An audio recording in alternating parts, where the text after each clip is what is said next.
Target group 2 machine institute సంకల్ప దీక్షలో భాగంగా మెంటర్షిప్ విత్ టెస్ట్ సిరీస్లో ఇక్కడ చూడండి. ఒకసారి మనకి ఆఫర్ ఉంది 23rd September 2024.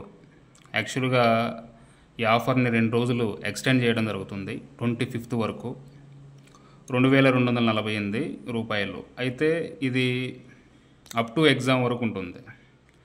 దాదాపుగా 100 నుంచి 150 టెస్టుల వరకు ఉంటాయి. ఇన్ని టెస్టులు అందించేది ఏకైక ఇన్స్టిట్యూట్ మందే, టార్గెట్ గ్రూప్ 2 మిషన్ ఇన్స్టిట్యూట్. అయితే ఈ సంకల్ప దీక్షలో భాగంగా నిన్న మనం ఏపీ హిస్టరీలో పెట్టుకున్న టెస్ట్ ఏంటంటే కుతుబ్ షాహీలు. ఒకసారి ఎగ్జామ్స్లో క్వశ్చన్స్ ఎక్స్ప్లెయిన్ చేసుకుందాం. చూడండి. మొదటి ప్రశ్న, మహమ్మద్ కులీ కుతుబ్ షా హిందువుల పండుగలన్నీ కులియత్, మోస్ట్ ఇంపార్టెంట్, కులియత్ అనే గ్రంథంలో ఏ భాషలో వర్ణించాడు? Muhammad Quli Qutub Shah. Option A Urdu, option B Telugu, option C అరబ్బీ, ఆప్షన్ డి పార్సీ. యాక్చువల్గా చాలామంది కన్ఫ్యూజ్ ఎక్కడవుతారంటే తెలుగునా లేకపోతే పార్సీనా. యాక్చువల్గా దీనికి ఆన్సర్ ఏంటంటే ఉర్దూ. అయితే ఇతను ఈ కులియత్ అనే గ్రంథంలో ఎలా వర్ణించాడు ఒకసారి మనం చూద్దాం. చూడండి. ఇక్కడ మనం చూసుకున్నట్లయితే ఇక్కడ ఆ రోజుల్లో మొహర్రం అలానే రంజాన్ పండుగల్లో హిందువులు పాల్గొనేవాళ్ళంట. అలానే తెలుగులో మొహర్రం పాటల్లో చాలా ఉన్నాయి, ఇప్పుడు కూడా ఉన్నాయి. అలానే రంజాన్కి ముందు రోజు జరిపే షబీరాత్లో ముస్లింలు తమ ఇళ్ళని దీపాలు అలంకరించుకునేవాళ్ళు. హిందువులే కాదు, వాళ్ళు కూడా, ముస్లింలు కూడా దీపాలతో అలంకరించుకునేవాళ్ళు. అలానే నవరోజ్ హిందువుల వసంతోత్సవం వంటిది అన్నమాట ఇది. అలానే వివాహ సమయాల్లో తెరసల్ల పట్టే ఆచారం హిందువులు ముస్లింలు ఆచరించారు. అలానే ముస్లిం నిర్మాణాల్లో పూర్ణకొమ్మ ఉండేదంట. అలానే లతాపద్మ ఉండేవంట. అలానే హంసలు ఉండేవంట. ఏనుగులు వంటి హిందూ శిల్ప సంప్రదాయాలు ప్రవేశించాయి. ఇవన్నీ కూడా చూడడానికి మనకి చాలా విడ్డూరంగా ఉంటాయి, కానీ ఇవన్నీ కూడా పచ్చి నిజాలన్నమాట. ఆ కాలంలో జరిగింది. ఇవన్నీ కూడా మహమ్మద్ కులీ కుతుబ్ షా ఏ గ్రంథంలో రాశాడంటే కులియత్ అనే గ్రంథంలో రాశాడన్నమాట. ఇవన్నీ అభివర్ణించడం జరిగింది. సరే, రెండవ ప్రశ్న చూద్దాం. చూడండి. కూచిపూడి అంటే ఇప్పుడు కృష్ణా జిల్లాకు సంబంధించిన కూచిపూడి నాట్యాచార్యుల సేవలకు గుర్తింపుగా కూచిపూడి గ్రామాన్ని అగ్రహారంగా దానం చేసిన గోల్కొండ నవాబు ఎవరు? ఇది మనం వెంటనే చెప్పేస్తాం. దీనికి ఆన్సర్ అబుల్ హసన్ తానిషా. ఒకసారి దీని గురించి కూడా చూద్దాం. ఇక్కడ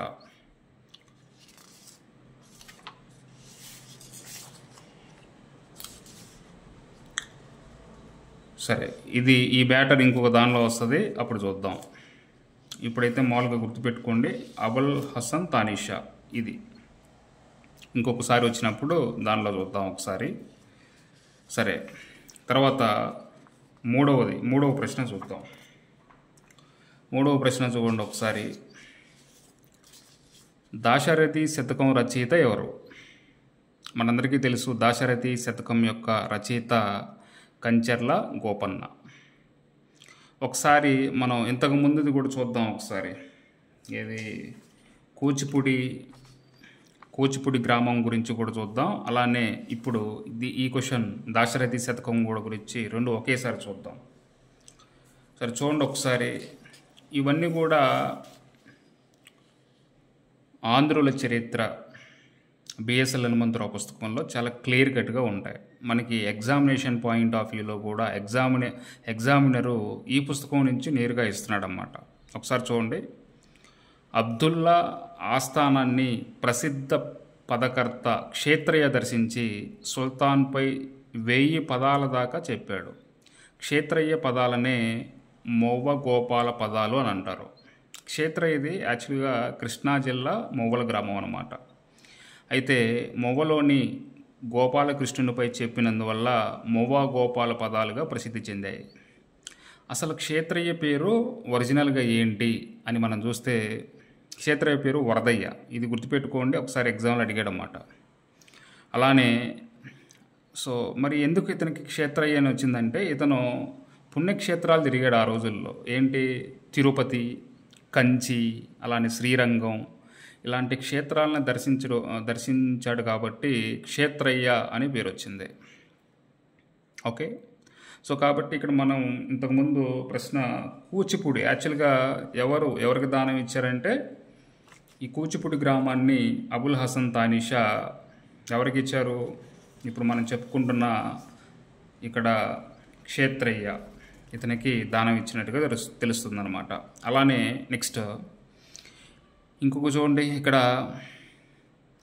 ఈ కాలంలోనే భద్రాద్రి తహసీల్దార్ అయిన కంచర్ల గోపన్న శిస్తు ప్రభుత్వానికి చెల్లించక అచట రామాలయ నిర్మాణానికి ఖర్చు చేయగా ప్రభుత్వం అతన్ని నిర్బంధంలో ఉంచిందని, అలానే బంధ విముక్తికై గోపన్న భద్రాద్రి రామునిపై భక్తి ఆవేశంలో కీర్తనలు రచించాడని, రామదాసుగా ప్రసిద్ధి చెందాడని సంప్రదాయం అని తెలుసు కదా. అలానే త్యాగరాజు చూస్తే అతని దానిలో కృతులు ఉంటాయి.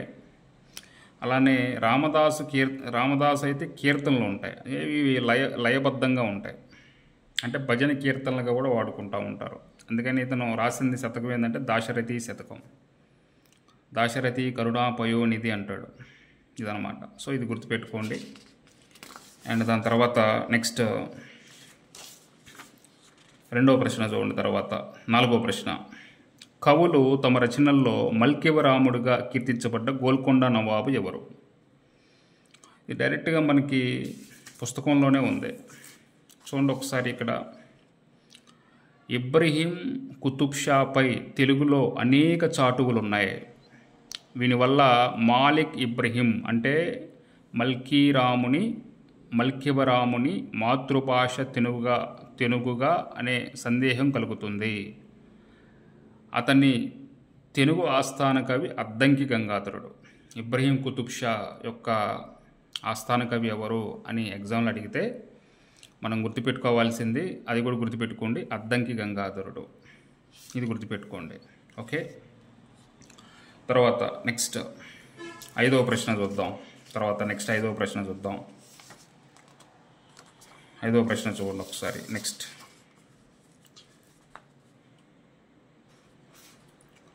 రాక్షసి తంగడి యుద్ధానికి సంబంధించి 14 సూక్ష్మ వర్ణ చిత్రాలు ఏ గ్రంథంలో ఉన్నాయి?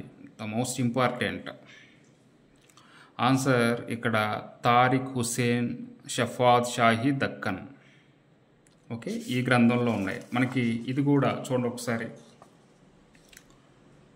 గ్రంథాలన్నీ సూక్ష్మ చిత్రాలతో అలంకరించే పద్ధతి కూడా దక్షిణ దేశంలో ప్రచారం పొందింది. అలానే నైజాం షా కొలువులో తయారైన తారిఫ్ హుస్సేన్ షఫాద్ షాహీ దక్కన్ అనే గ్రంథంలో 14 సూక్ష్మ చిత్రాలున్నాయి. ఈ సూక్ష్మ వర్ణ చిత్రాలకి మొదటి ఉదాహరణగా దీన్నే పేర్కొంటారు. ఈ చిత్రాలన్నీ దేనికి సంబంధించినవి అంటే రాక్షసి తంగడి యుద్ధానికి సంబంధించినవి. ఇంతకుముందు మనం చెప్పుకున్నాం కదా, ఇక్కడ చూడండి ఒకసారి. కూచిపూడి గ్రామాన్ని అగ్రహారంగా చేసి తానీషా భాగవతులకి ఇచ్చాడు. ఇది భాగవతులకి ఇవ్వడం జరిగిందనమాట. అంటే ఆ భాగవతుల్లో క్షేత్రయ్య కూడా ఉన్నాడు. ఓకే, ఇంతకుముందు మనకి సెకండ్ క్వశ్చన్ అదే కదా, కూచిపూడి గ్రామాన్ని అగ్రహారంగా తానీషా భాగవతులు ఇచ్చాడు. ఒకసారి చూద్దాం. అసలు హైదరాబాద్ నగరంలో 2000 మంది వేశ్యలు ఉండేవాళ్ళు. ఇది చాలాసార్లు రిపీట్ అయింది పుస్తకంలో, కాబట్టి అడుగుతాడు, హైదరాబాద్ నగరంలో సుమారు ఎన్ని వేల మంది వేశ్యలు ఉండేవాళ్ళు అంటే 2000 మంది. వీళ్ళు ఏం చేస్తారు, సంగీత నృత్యకాలలో ఆరితేరిన పాశ్చాత్య బాటసారులు రాస్తున్నారు. అంటే ఇట్లా ఉండేవాళ్ళని చెప్పేసి వాళ్ళు రాశారనమాట. సుల్తానుల దర్బారులోనూ అలానే సామంతుల ఆస్థానాల్లోనూ తరచు నృత్య ప్రదర్శనలు జరుగుతూ ఉండేవంట. ఓకే, ఇట్లా అని రాశారనమాట. ఇది దీనికి సంబంధించి. అలానే నెక్స్ట్ 6వ ప్రశ్న చూడండి. కుతుబ్ షాహీల కాలంలో గోల్కొండ దేనికి ప్రసిద్ధి? గోల్కొండ దేనికి ప్రసిద్ధి? ఇది కూడా క్లియర్ కట్గా మనకి పుస్తకంలో ఉందన్నమాట. చూడండి ఒకసారి, ఇక్కడే చూడండి. ఇక్కడ చూడండి, బిఎస్ఎల్ హనుమంతరావు పుస్తకంలో అనాదిగా ఆంధ్రదేశం వజ్ర పరిశ్రమకు పేరు పొందింది. ఇందులో గోల్కొండ వజ్రాలు ప్రపంచ ఖ్యాతి ఆర్జించాయి. కృష్ణా తీరంలో కోల్లూరు, అంటే గుంటూరులో కోల్లూరు ఉంది, అలానే కృష్ణా జిల్లాలో పరిటాల, అలానే రామల్లకోట, వజ్రకరూరు, అనంతపురంలోనూ వజ్రకరూరు, ఇవన్నీ కూడా ఆనాటి కాలంలో వజ్ర గనులు అనమాట. ఈ గనుల్ని ప్రభుత్వం కౌలుకి ఇచ్చేది. అలానే మనకు తెలుసు కోల్లూరు గనిలోనే కోహినూరు వజ్రం దొరికిందనమాట. ఇది కూడా జస్ట్ మీరు గుర్తుంచుకోండి. సో ఇది దీనికి సంబంధించి. తర్వాత నెక్స్ట్ 7వ ప్రశ్న చూద్దాం. ఒకసారి చూడండి, ఇబ్రహీం కుతుబ్ షా ఎవరి కోసం ప్రత్యేకంగా లంగర్ హౌస్ నిర్మించాడు? ఆ రోజుల్లో బిచ్చగాళ్ళు ఎక్కువగా ఉండేవాళ్ళు. ఆ బిచ్చగాళ్ళు ఉదయం నుంచి సాయంత్రం వరకు యాచించుకున్న తర్వాత మరి వాళ్ళు ఎక్కడ పడుకునేవాళ్ళు? వాళ్ళ కోసం ఒక ప్రత్యేకంగా ఒక లంగర్ హౌస్ లాంటివి కట్టారు. దానిలోనే తలదాచుకునేవాళ్ళు. కాబట్టి బిచ్చగాళ్ళ కోసం ద మోస్ట్ ఇంపార్టెంట్. అలానే చూడండి, తన తల్లి పేరు మీద హైదరాబాదులో ఉన్న హయత్ నగర్ని, అక్కడ రాజప్రసాదాన్ని నిర్మించిన వారు ఎవరు? ఇది కూడా మనకి బిఎస్ఎల్ హనుమంతరావు పుస్తకంలో చాలా క్లియర్ కట్గా ఉంటుంది. ఏమని ఉంటుంది చూడండి ఒకసారి.